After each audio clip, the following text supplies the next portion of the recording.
How to set signatures in Outlook. Hi guys, in this video I'm going to be telling you how you can set signatures in Outlook. So let's get into it. So first things first, what you want to do is you want to go into settings, and once you're around here, click on the account, and over here in accounts you will see you have signatures. Click on signatures, and over here you can edit a new signature. You can create it with the pen tool over here, highlight it, and you can add in your name over here. All right, and you can add like a digital print over here.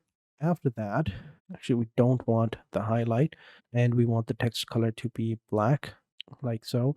And then what you can do is you don't have a lot of options. So after that, you can just simply change the fonts as well.